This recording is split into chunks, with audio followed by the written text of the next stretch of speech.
Bonsoir à tous et bienvenue dans ce point de l'actualité. Le vice-président de la République, Tiemoko Komeïe-Kone, s'est entretenu avec l'ancienne première ministre de France, Edith Cresson.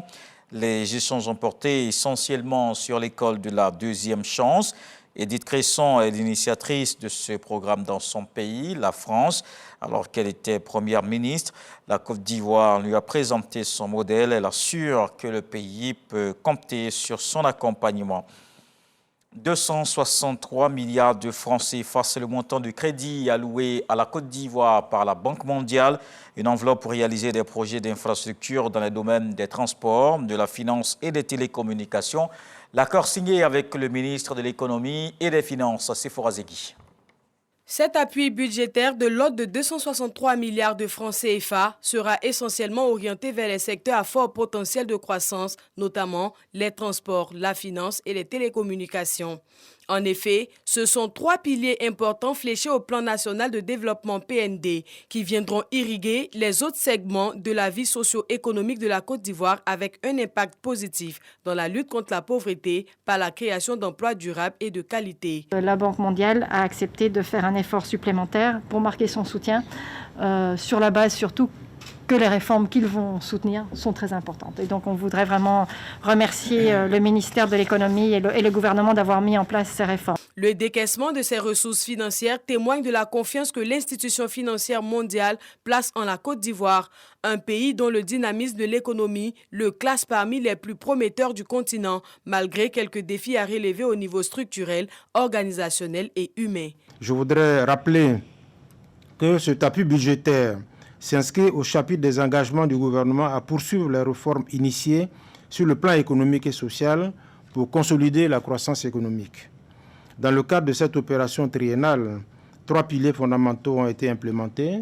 Il s'agit du renforcement de la concurrence dans les secteurs clés de la mobilisation des recettes, de l'amélioration de l'accès aux services d'éducation et de santé, et enfin la promotion de l'utilisation durable des ressources naturelles.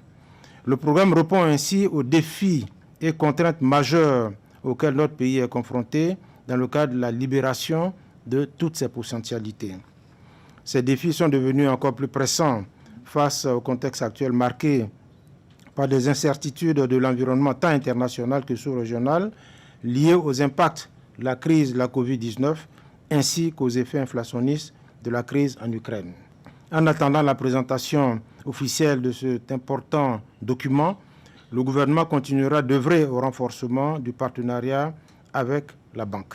Tout en saluant les efforts déjà consentis en faveur de la Côte d'Ivoire, le ministre de l'Économie et des Finances appelle à la poursuite et au renforcement de cette coopération bilatérale agissant avec la Banque mondiale. Un nouveau cadrage macroéconomique est d'ailleurs en consolidation.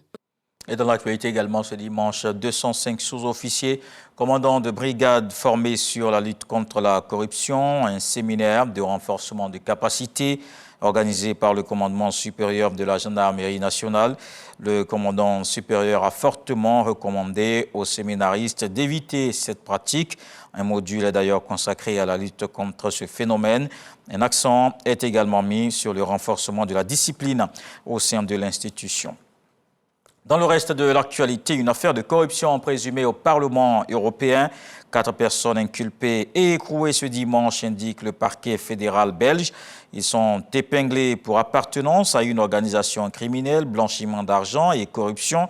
Une perquisition au domicile d'un autre eurodéputé a également été menée, ajoutent les autorités belges. Le communiqué du parquet souligne que dans cette affaire est suspecté le versement d'importantes sommes d'argent ou l'offre de cadeaux significatifs.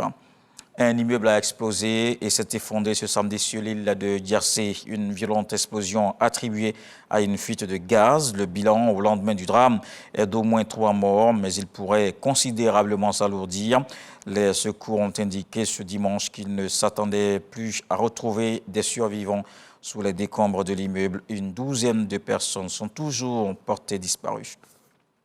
Le président turc Recep Tayyip Erdogan a affirmé à son homologue russe Vladimir Poutine la nécessité de nettoyer le nord de la Syrie Une demande exprimée lors d'un entretien téléphonique entre les deux personnalités ce dimanche. Le président turc a sollicité l'aide de son homologue russe dans cette zone où sont présents de nombreux combattants turcs. Erdogan menaçait depuis novembre de lancer une opération militaire terrestre car Ankara les accuse d'être derrière un attentat qui a fait 6 morts à Istanbul le 13 novembre. Les forces kurdes ont nié toute implication. On se retrouve à 20h.